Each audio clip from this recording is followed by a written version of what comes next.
My name is Jason. I work in a local clothing store. We basically sell stuff that people think is really fancy, but it's basically the same stuff you can find at any clothing store, even places like Walmart or Goodwill sometimes. I've had this job for about 2 years now, and while it isn't the greatest, a job is a job.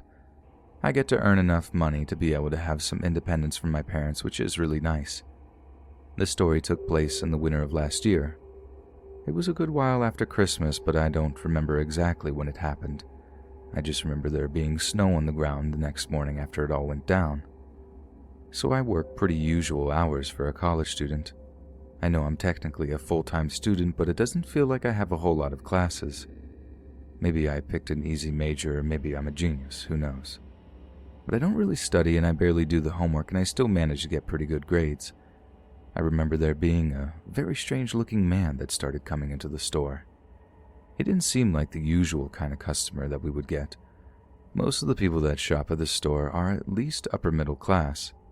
I don't mean to say that they were rich or anything, but if you had enough money to buy expensive clothes, and I'm talking like $50 for a t-shirt, then you're probably doing pretty well for yourself. But not this guy. This guy looked like he was 2 steps away from being homeless. He had this really pale hair. Most of it was covered under a dingy black hat that he wore on his head, and you could only see this white hair as it stuck out from a few places from under the hat. He was an older guy, but not too old, probably 50 years old or something like that, but judging by how much of a weirdo he was, I guess I can't really be all that sure. He started coming in every single day, and he always bought something. It was not always something big. Sometimes it was a $70 pair of pants. Other time it was a really expensive watch. However, with as much stuff as he bought, he never seemed to wear any of it, though. At least not from any of the times I'd ever seen him. He always dressed in a baggy sweatshirt or really old, worn-out overalls with a denim jacket on top, and the denim jacket had cuts and holes, and it looked really weird because his overalls would be denim too. I don't know if he thought it went well as an outfit, but I wasn't about to tell this guy he dressed stupidly. After all, I did get a commission for everything that was sold in the store. However much of a creep he may have been, I will gladly welcome his business. I know the really weird thing I noticed about him was that he never actually tried on the clothes that he was buying, like ever.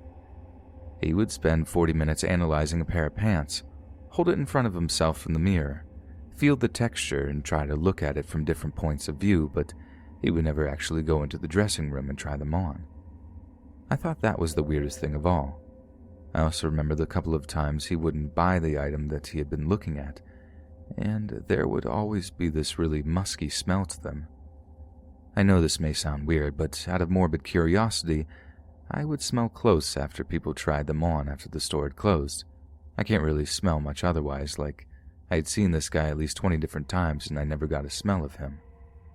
But whenever I smelled those clothes that he had been looking at, I could smell some strange combination of body odor and smoke. I got really curious about what he does when he isn't randomly buying clothes in an expensive and overpriced store like this one. There was also this one time that he came into the store and specifically asked for me. I thought that was pretty weird considering that he had never really struck up a conversation with me or anything. Of all the times that I had interacted with him, it was always on a very formal basis, and we both said the very bare minimum necessary. It was obvious that he didn't like coming to the store, and I found myself drawing a blank, coming up with reasons as to why he kept on doing it. I didn't think too much of it, though. I was a college student, and anything outside of chilling with my friends and getting my assignments done didn't really matter at all that much to me. I remember this one night that I was doing laundry. I normally hate doing laundry, as you might imagine, but I specifically remember putting my clothes into the washing machine. I got a whiff of one of my sweatshirts that I thought smelled really weird. I smelled my sweatshirt again, and it reminded me of the smell of the clothes from this one freaky guy at my job. Well, the next day I was working my shift as usual, and here came in the same old dude. This time he was checking out a pair of shoes, literally a pair of Crocs. I didn't even understand why we had Crocs at the store in the first place. They were exactly the same as the ones you can get at Walmart, except for the fact that we charged $60 for them instead of $15. Well, this guy spent about 45 minutes looking at this pair of Crocs before he decided it was time to head out. He came up to my register and took an unusually long period of time to pay for his Crocs. And it was while he was reaching for his wallet and paying that I remembered something. I totally forgot that I don't wear my sweatshirt at work. It's against the rules. You have to dress kind of nice, which normally meant a polo shirt or a decent dress shirt. Something you could throw a vest over and look like a halfway decently dressed representative of a fashion store. It got me on this whole train of thought that made me realize that my sweatshirt didn't smell that way because I was spending too much time with this weird guy. He must have somehow gotten a hold of my sweatshirt on his own accord. I remember my heart falling to the pit of my stomach when I made the realization. I felt myself turn red and started to sweat. However, freaked out as I became, he took no notice, just kept paying for his goofy pair of green Crocs. If you had ever smelled the smell, you would understand just how distinct it really was. I mean, there was nothing in the world like it. And the more I thought about it, the more I realized that there was a good possibility that this guy was creeping on me somehow, maybe even getting into my house. I quit my job that day on the spot. I didn't want to put myself in jeopardy for a goofy retail job, especially because that guy showed no sign of ever slowing down. He was there every single day I worked. A couple of weeks after the incident, I asked some of my former coworkers if he was still showing up on a regular basis. They told me they didn't remember exactly when, but he stopped coming in right around the time I stopped working there. This only made me more paranoid about the whole situation. I've developed a couple of possible theories as to what exactly was going on with this guy, but none of them really make any sense. I've tried telling a couple of my family members about it, but they all think I'm trolling them. To this day, I still haven't figured out exactly what happened, and I'm honestly kind of worried that I never will know what this creepy guy at the retail store was doing there every day, or why he stopped going after I quit.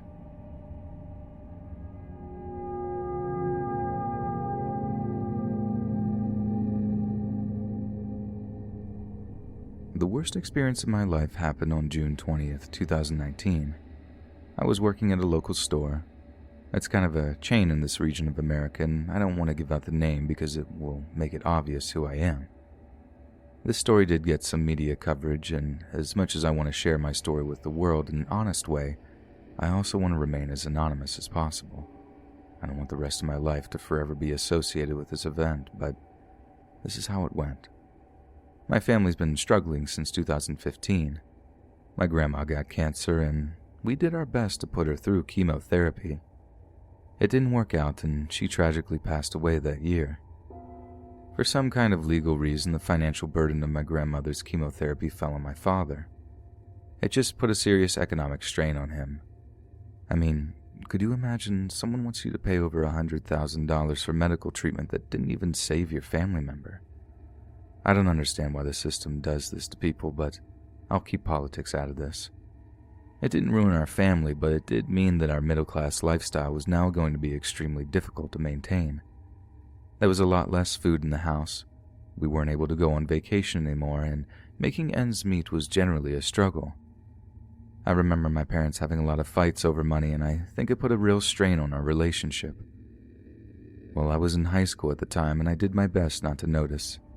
It's tough being a high school girl and not being able to afford nice clothes or makeup, especially when you were not born naturally beautiful.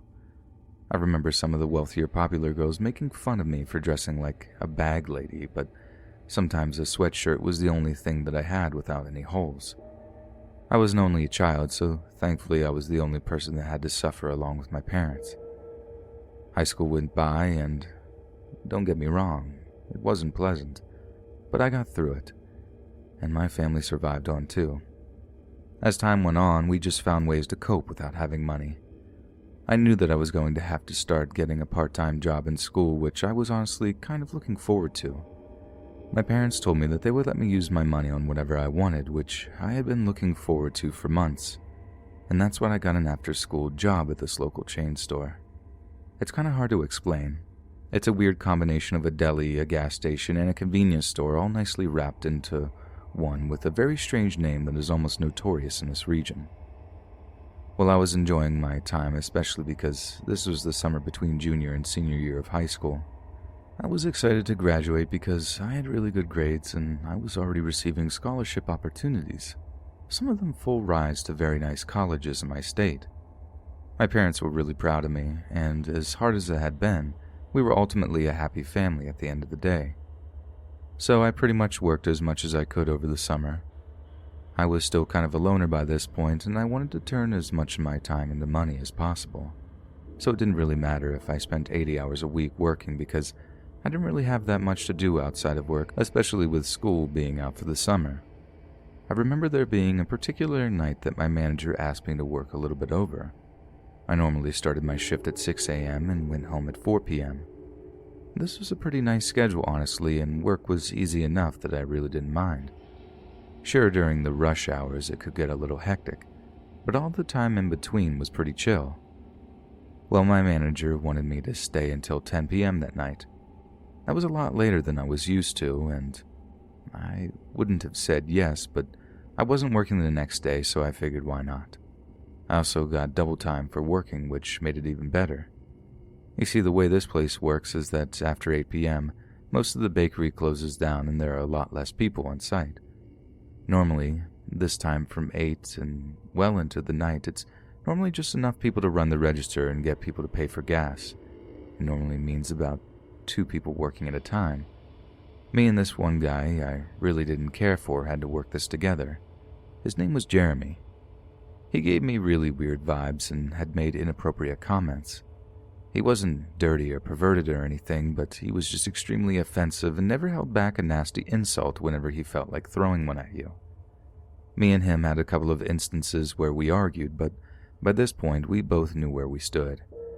We didn't like each other, but both of us wanted to do our job and get paid without too much of a hassle, so we were at least in a functional working relationship for the sake of our jobs. This was a weekday night, and it just happened to be particularly slow. I never really worked there later shifts, so I had no idea what to really expect. And then my memory goes blank. For hours. I had no idea what had happened. I just remember waking up in the middle of the store and getting up and feeling really sick.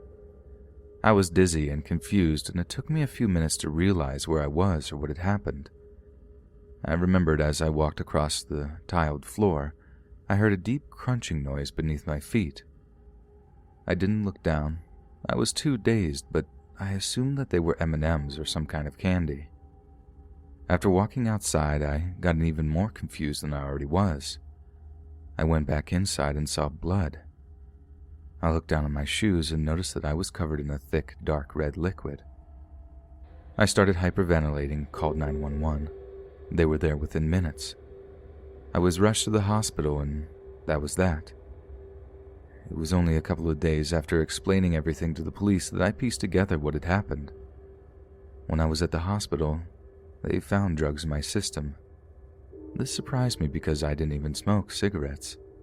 The drugs they found in my system were likely the kind that you find in roofies or whatever, and the police had a theory that it went something like this. Jeremy was a mentally unstable individual. He decided that he wanted to end his own life.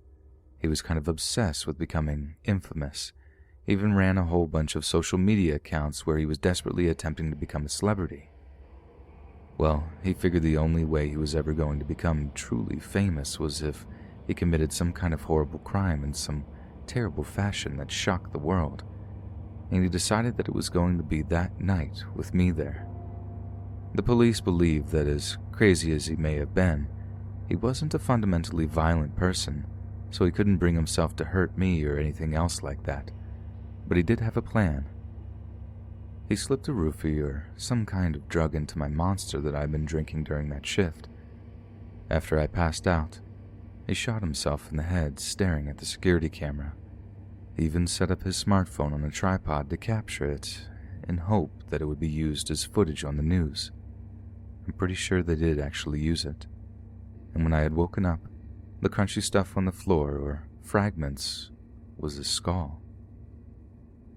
This all had been really traumatic, and I don't know what to do anymore. I quit my job, and I've just been hanging out at my house over the summer waiting for school to start back up, kind of staring into space. My parents have been really understanding, but they have no idea how to help me. Despite our bad financial situation, they scraped together enough money to send me to therapy. I haven't had a whole lot of time to recover from this whole situation, but I do feel like I've made some progress. Some days I feel extremely apathetic. There's a big part of me that doesn't know what to do with my life now. I feel so different after having gone through this experience, especially because I still get contacted by the occasional journalist wanting to do another story on this. But I think this will be the final and last time that I have to relive this.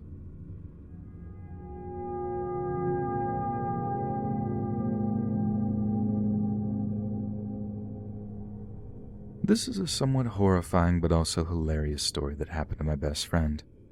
Me and him were sports players together when we were younger and have always been close ever since. His name is Brian, and we were about 20 years old when the story happened. He had just gotten a job at GameStop. He was really excited about being able to get discounts on games and to even be able to play games a few days early in some cases with the new releases. Me and him both loved playing video games together, and it was probably a dream job in a lot of ways. Now, my friend Brian is a great guy, but he isn't the sharpest knife in the drawer, if you catch my drift. On the football field or the basketball field or even in Call of Duty, he is probably the best. But when it came to reading a book or passing the test, well, let's just say that he would be on the bench if he could for all that kind of stuff. Things started out one day when we both decided that we wanted to start playing horror games. I had watched a Let's Play of Resident Evil. I thought it would be a really fun idea. He wasn't a big fan of horror, but he was willing to play whatever games we could get, especially because he got such a nice employee discount at GameStop. We had spent one Friday night playing Resident Evil until 4 o'clock in the morning. I didn't even have anywhere to be the next day, and he wasn't working until 12, so we figured that there was no harm, no foul. Now, before I go any further, I would just like to say that your brain is like a sponge. You absorb information and stimuli and process it in various ways. Sometimes your brain can process information in a way that you might not expect it to do. Sometimes things can really stick with you. They can really play a role in your psyche, and I think Resident Evil did that for my friend Brian. So he worked that shift the next day, and when I talked to him that night when he got off of work, he started telling me that he thought someone had been murdered at GameStop. Again, not the sharpest knife in the drawer. I started asking him more about the details, and the only evidence that he found was some random pile of blood. It was located out of the store on the side of the building where most people usually don't go. He started telling me that he thought his manager had murdered someone. I jokingly told him that we shouldn't play Resident Evil anymore. We decided for a different game that night, and I didn't ask him to play Resident Evil again, and he never asked me to do so either. So whatever psychological change happened to my friend, it took place over the course of playing Resident Evil one time for a couple of hours. Weeks literally went by, and he was still talking about the pile of blood that he saw outside of GameStop. It would only happen on random occasions, according to him. I tried telling him that there must have been some kind of explanation for it. I mean, maybe someone was dumping sauce or something from the nearby stores. There was a pizza place in the same strip mall. He didn't buy it, though. He was thoroughly convinced that someone had been murdered and the murderer was draining out a small amount of blood and then putting it in this one spot outside of GameStop. He sounded really serious when he talked about it, and he never called the police or anything. He told me he asked his manager once about it, and his manager told him not to worry about it. It just didn't seem like that big of a deal. But I remember this one time we had been playing Call of Duty for about 3 hours one night. He started to talk about in detail and how much it freaked him out. He told me that he was having nightmares regularly and that he didn't like working at that GameStop anymore. I tried telling him that this wasn't a big situation and that he was just being wildly paranoid, but he wouldn't listen to me. It wasn't very long before he decided to quit that job at GameStop. It was really sad because he no longer got any of the perks of being an employee. This also meant that I didn't get any of the perks of being a friend of an employee, which also sucked. But Brian was very insistent that something was going on there. and he didn't want to end up getting murdered for knowing too much of some kind of criminal activity. A couple of days later, my curiosity got the better of me, and I just had to know where this pile of blood was coming from. It turned out that one of the other GameStop employees had been someone I went to high school with, and I messaged them on Facebook. I asked them about this mysterious pile of blood and everything, and then he told me this. The truck driver who occasionally delivers the games and merchandise to this GameStop had a truck that isn't the greatest. It isn't that large or anything, and it's the same one that always makes deliveries to the specific GameStop for some kind of logistical reason. The truck gets a certain amount of rust for some reason, and the truck driver cleans the truck off in this one particular spot every time he delivers there. When I found that out, I laughed uncontrollably for about 1 hour. Brian literally found a pile of rust and thought it was blood. As much as I love that guy like a brother and respect him as a person, things like this are why I have such a hard time taking him seriously.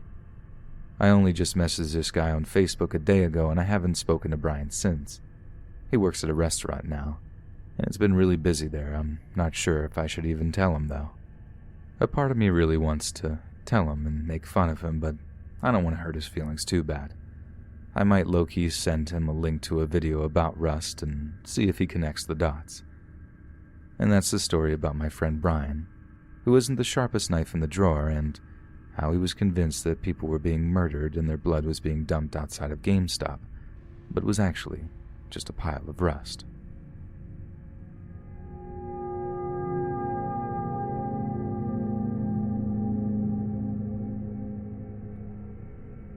This story didn't actually happen to me. It happened to my uncle. He works at a local Walmart in our small town and actually has a pretty solid thing going on over there.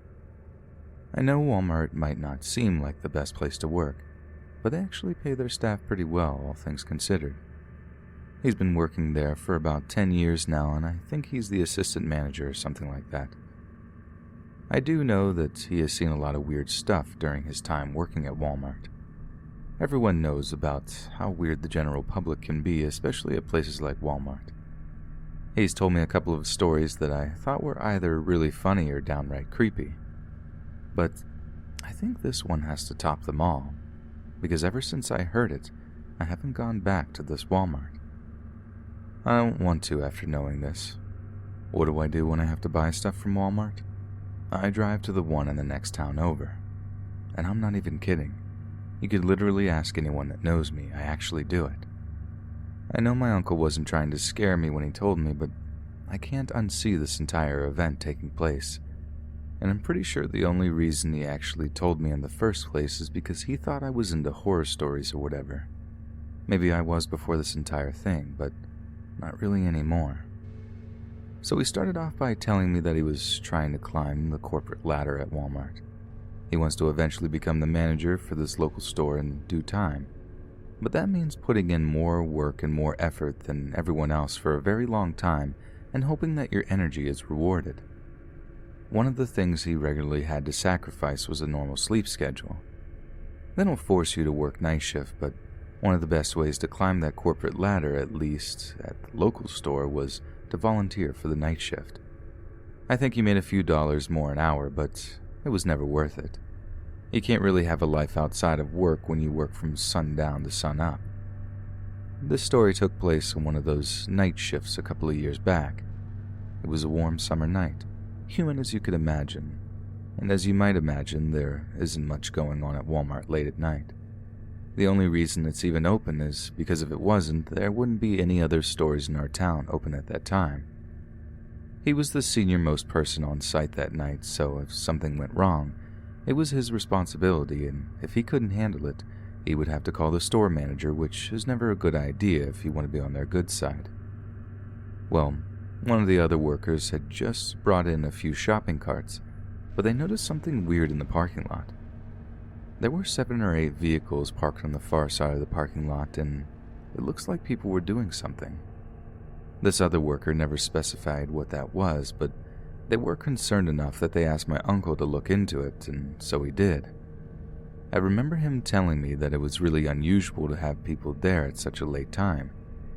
He said it had to have been anywhere from 3:30 or 5 in the morning. He stepped outside and looked over. They were definitely a couple of people doing something over there, but he couldn't make it out from the store entrance. He started walking toward the crowd of people, and all of a sudden, they all started their cars at the same time. It was like they were waiting for someone to come out and confront them or something. Now, he was out in the middle of this parking lot, and all of those cars started driving toward him. And it wasn't like a casual drive either. He said they must have floored it, going straight for him.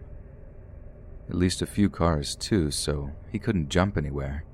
He said that he braced himself for impact and closed his eyes. A few seconds went by before he noticed that the cars had stopped on a dime in front of him. He had no idea what to do at that point.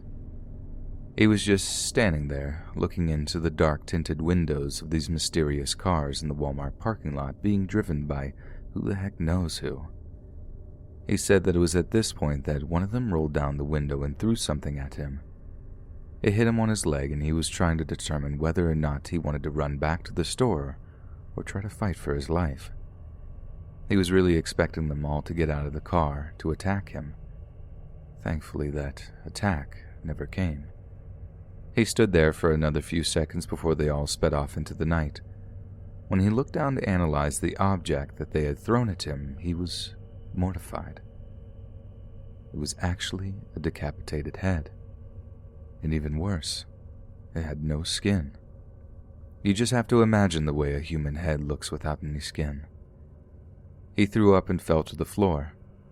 I'm sure it was in complete shock. He picked up his Walmart radio and screamed for help, and it wasn't very long before he ran back into the store and phoned the police. He spent a lot of time trying to remember license plates and what the vehicles look like. Unfortunately, I don't think it helped the police very much. I'm pretty sure the case is still unsolved to this day, but wait, it gets even scarier than that. Walmart, as you might imagine, has security cameras at their store and in their parking lot. Everyone was sure that the security camera footage would reveal exactly what had happened that night, but it didn't. The entire ordeal happened just out of frame, and this led the police to believe that whoever had done this had very intricate knowledge of Walmart security cameras. Of course, the implication there is that whoever had done this was someone who works or had previously worked at this local Walmart. And it's not like everyone uses the security cameras all the time, so that narrows down the number of potential suspects even further. But it never turned up anything meaningful. The severed head was the weirdest part, apparently. It was male, but its teeth were removed, and I heard DNA analysis with further forensics was unable to pull up any identity from around here or any missing person reports. Last I heard is that they were working with authorities across the border to cross-reference any information. Apparently every single person had a solid alibi with proof, and what makes the entire situation even weirder is the fact that it just seems like such a random crime to commit. I mean, what did they actually accomplish here? It just seems like a lot of planning and effort to do something really stupid, but I'll never understand gang activity or really who was involved. After this incident, rumors spread across town and everyone became a little anxious about going to this Walmart. I'm not the only one that feels this way. For a small border community like ours, something like this happening is a little unthinkable. It really changes the way you view your neighbors and the people that live in your area. Who would do this? And when you don't know who, you just feel more anxious and suspicious of anyone that you meet. My family has told me that it seems like there are less people who go to local events like parades and such anymore after this incident, and I can't blame them. But yeah, that was my uncle's horrifying Walmart story that I still regularly think about. The reason I don't ever go to our local Walmart, and probably never will, ever again.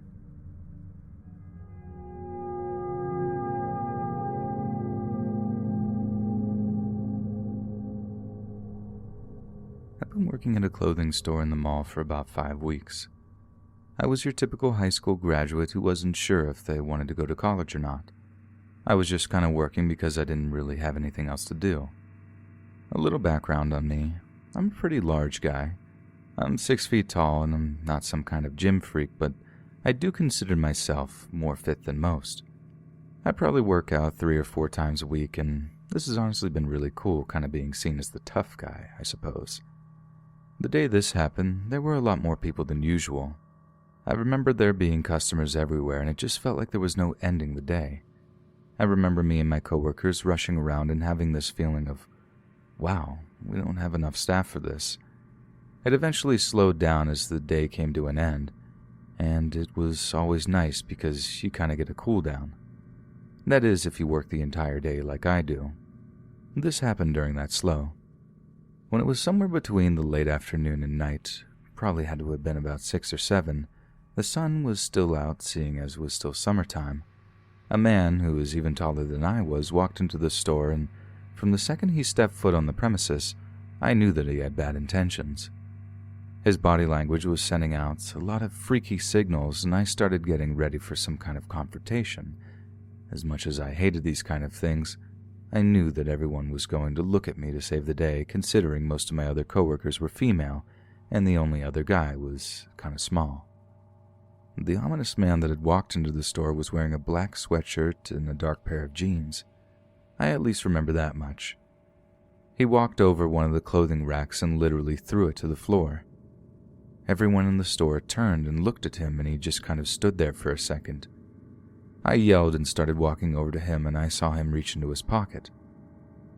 I'm not sure what kind of pistol he pulled out. I just remember him firing at me multiple times. I looked out and was only hit once in the arm, at least at first. I managed to get behind the register area to take cover. For some reason, he believed that he could fire through the counter, and so he tried, but the bullets started ricocheting. A couple of them hit some of the other coworkers, and they were all desperately trying to find cover, and one of them even ran away from the scene entirely. I knew this was going to be a bad situation because I remember having a conversation with one of the mall cops one time. They weren't allowed to carry guns, so if someone managed to get a gun inside of the mall and started opening fire, we were all going to have to wait for the actual police to show up. I knew the next 15 to 30 minutes was going to determine if I lived or not. I stayed behind the counter for as long as I could, but I heard him coming towards me, my heart pounding in my chest faster than I never felt it before. I was mortified, terrified that I was about to die. And for no good reason at that, some random guy with a gun decides to shoot up a clothing store in a mall. A few minutes have gone by and he hadn't fired another bullet. I wasn't sure if he had been reloading or if he ran out of bullets, or maybe he was saving a few. I had no idea how many he had in a clip. I just remember the sound of footsteps running towards my direction. I knew he was coming my way, and I wasn't sure what I was even capable of doing at that point. My fight-or-flight response kicked in, and I figured the best chance I had was waiting for him to get on this other side of the counter where he could see me, and then I was going to have to tackle him. I knew that wasn't the best option, but I'm not sure what the other options I had. For some reason, he jumped over the counter. He landed right next to me, and this was perfect for me. He was close enough that we could get into a scuffle now, and maybe I had a chance of surviving this. I remember grabbing his leg and bringing him to the floor. He kicked me in the head, and man, that hurt. Almost knocked me out altogether, but I managed to keep going, probably only because of the adrenaline my body was releasing. Once I got him onto the floor, I saw that he had dropped his gun. Considering the fact that he hadn't fired, I figured that he had been out of ammo and too hyped up to reload in the middle of a shooting. We fought on the floor for a good few minutes before someone else decided to join. I don't know why no one else joined sooner. I really could have used the help. It was just me and this deranged psychotic killer fighting on the floor of this mall for a good while. He wasn't the strongest guy in the world, but I was also fighting with a bullet wound in my arm, so he had an extreme advantage over me. He probably would have killed me with his bare hands had someone else not joined in and helped me. We managed to knock him unconscious, get the gun further away from him, and waited for the police to arrive. I remember this little experience being the talk of the area for many, many weeks. There were quite a few newspaper articles written about it all. I even got interviewed in one of them, and a journalist even called me a hero. And to be honest, nothing made me happier or more sadder in the world to read those words. It was just such a traumatic event. The guy was arrested, prosecuted, and I'm pretty sure he got life in prison. People started treating me like a real hero after this. In all honesty, I kind of felt like one. Sometimes I wonder what would have happened if I had not been there to take that guy on. There was no way any of my coworkers would have been able to fight with this guy, and if he had complete control of the situation, he could have taken a hostage or done something much worse. The bullet was removed from my arm, and unfortunately it did shatter a part of my humerus. I'm still recovering from that. But ever since this experience, I haven't viewed my physical strength as something that makes me cool or better than anyone. I view it as a way that I can protect people. I think this may have been the experience I needed because I think I might want to become a police officer after all this is said and done.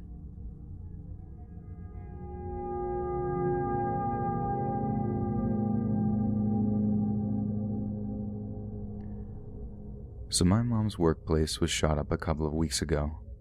It was a really traumatic experience for her, even though she wasn't physically injured or anything. The entire thing went on for about 2 hours, and I could just imagine how horrible it must have been. She works in some kind of logistics business. She's an assistant manager, and to be honest, I don't really know what they do. I just know that my mom works at this place and they do something with shipping and exporting. But that's the extent of my knowledge. So what happened, at least from what my mom told me, it had been a normal workday just like any other. And at around 2 p.m., after everyone had already had their lunch break and was getting back into the grind of working, people started hearing gunshots. There was an assembly line on the premises. Everyone just kind of assumed that those noises were machines of some kind that people had been working with. I guess hearing loud noises like that were fairly common, which is why no one expected anything. We now know that almost all of the production line workers had been murdered by the gunmen.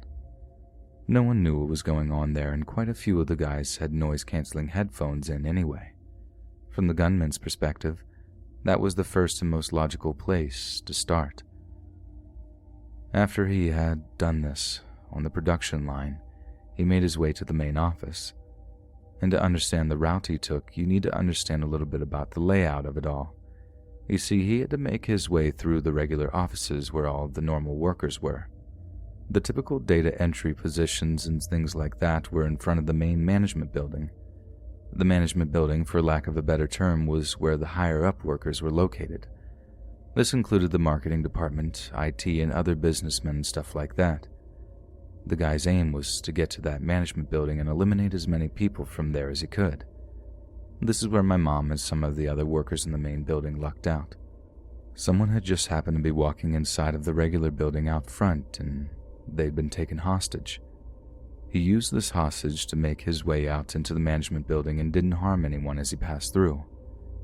Everyone got really stressed out, I'm sure, but he didn't hurt any of them. He just warned that if he heard any alarms going off, that he was going to murder that person. It was made worse by the fact that it was a younger woman, and most of the office knew that she was pregnant. It wasn't obvious that she was, but my mom and other coworkers had spoken to her, and she had taken the test and had been confirmed pregnant. Everyone complied with his orders and let him get through pretty easily. When he got inside of the management building, he had everyone organized into one small office. There were maybe 30 people in the management building. After about 15 minutes, the pregnant girl was released, and she was seen crying and running away from the building. What followed was a horrible massacre where he literally killed every single person in the higher management of the company. There were only 2 employees in higher management that happened to be out sick that day. All of the rest of them had their life ended in that moment. Someone had managed to call the police, and they arrived shortly after the incident. I guess the gunman had shot himself after he killed everyone in the management building. I guess in his mind the mission was accomplished. Now this happened a good little while ago, and the reason I'm only writing it now is because we recently found out the backstory as to why this guy did what he did. And the story goes like this. He had been working on the production line a couple of months back. Working on the line is tough, and as you might imagine, there's kind of a rough and gruff kind of people that work on that line. so I guess this guy was deemed too much of a pansy or something like that. They started bullying him, giving him a hard time every day.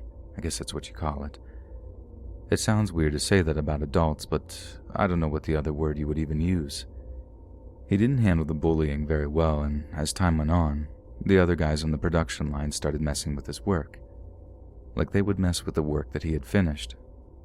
A lot of the guys claimed that it started out as good fun, but it just got out of hand. Well, I guess they went so far that this guy eventually got written up. And not just once, but quite a few times. He got written up enough that he was eventually fired, and it wasn't for any good reason either. From all accounts, he was an otherwise functional and productive worker who did his job and did it well. He just couldn't take a joke from some of the other guys on the line. Well, I guess he had a family to take care of. He had a newborn baby at home, and he had just been married to his wife for about 2 years. He had a hard time keeping a job, and this was supposed to be his stable job. When he was fired, he tried explaining the situation to his wife, but she didn't believe him. I guess it was enough that she decided to leave him and take the baby with her. She moved across the country and moved back with her parents and even got a restraining order on the guy in the following weeks. He blamed his coworkers for making his life what it was, and in management for not believing him that he was doing his job right, and especially for firing him. It was honestly a really sad situation, and on some level, I kind of get why he did what he did. This guy literally lost his baby, his wife, and his entire life because some guys on the production line took a practical joke a little bit too far.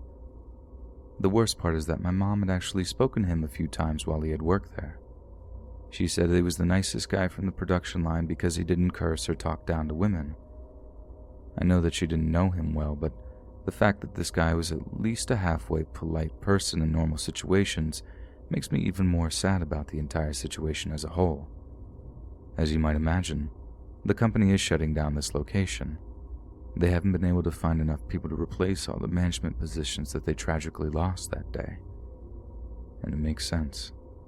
Even if you could find qualified people to go there, who wants to go and work in the location that literally just got shot up by an insane gunman? Since this whole experience, my mom has started working in a library. She said that she hopes that it will be a more stable work environment and hopes to never live through a traumatic event like that ever again.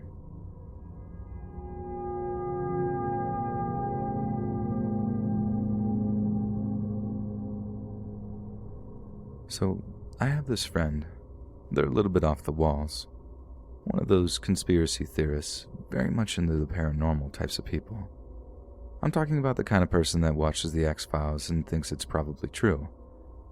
Of course, she dresses up like she's just playing around and doesn't actually believe in it wholeheartedly, but I'm smart enough to know that she uses humor as a way to distance herself from what she actually believes.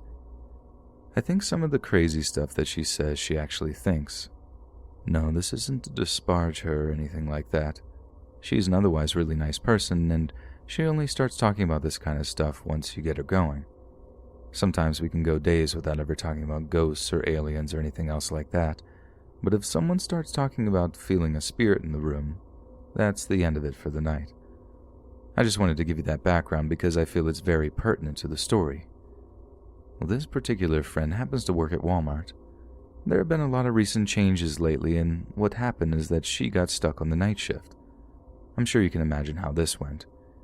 He puts someone that's into paranormal stuff on night shift, and the next thing you know, they have 1,000,001 different stories about ghosts and monsters and everything else. That's kind of how it went for the first few weeks. Every time I hung out with her, she would talk about how horrible it was to be working on night shift, and then she would start talking about all of the monsters and creatures that she would see out of the corner of her eye.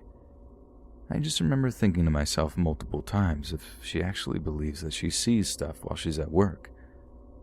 Well, as time went on, she became much more mild with the stories. I guess she had gotten used to working the night shift at Walmart. And then I remember there being one party that we went to. It was me, her, and a bunch of other people from our friend group. It wasn't one of those crazy alcohol-filled adventures as you see in movies or anything like that. It was much more of a bunch of friends getting together and hanging out. I mean, we're all adults and everything, The person whose house we're hanging out at owned the home, but I don't know what else we could have called it other than a party. Anyway, my one perceptive friend had a little bit too much to drink this night, and she started going on about her job like usual. And then all of a sudden, things took a turn for the worse. She started talking about seeing a dead person walking around the store. I remember her talking about the exact details of how he died. She claimed that he had shot himself in the heart, and she saw him walking around Walmart late at night when no one else was around. Some of our other friends were less hesitant to call her out on this nonsense, and she started getting really offended. She left that night after, and in retrospect, I probably should have stopped her from driving home considering that she was extremely intoxicated. If I'm going to be honest with you, that didn't even cross my mind until the next morning.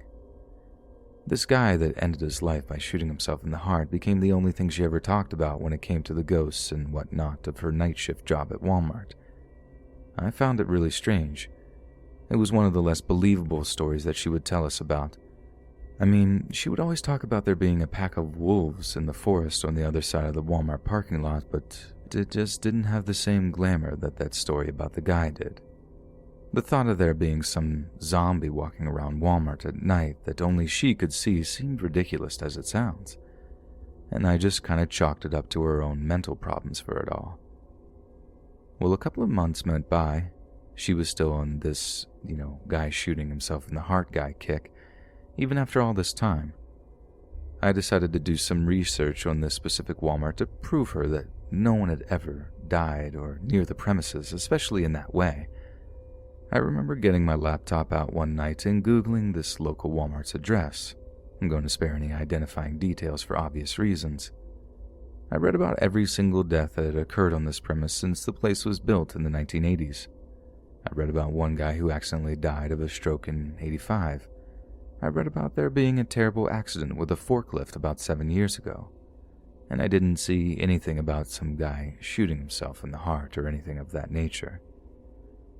I was just about to be done with my research, and I was in that post-research phase where I just kind of was reading about random information aimlessly. And that's when I came across the news archives that I couldn't believe. It had been written during this time that the Walmart was being built, and the story went like this. One of the crew members who was responsible for building the Walmart had some serious problems. His only son died at 10 years old, and I guess this guy never really recovered after that. He had taken his own life after working the graveyard shift one night. The article talked about him being the only person that was willing to work all the way to 12 a.m. and sometimes later, as this was apparently before 24-hour Walmarts. He had a shotgun in his truck, and then he ended his own life right in the forest nearby. And here's the crazy part. He shot himself in the chest exactly the way my friend had described. I hadn't told my friend about this. I know I would never hear the end of it, but I just find it so strange that her weird, goofy little interest in the paranormal somehow uncovered something like this.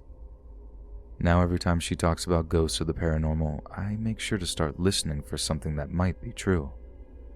And don't get me wrong, I try to filter out the obvious hoopla, but now that I've seen her get something unbelievably right once, I'm just waiting for her to do it again. Hey friends, thanks for listening. Be sure to subscribe and click that notification bell to be alerted of all future narrations.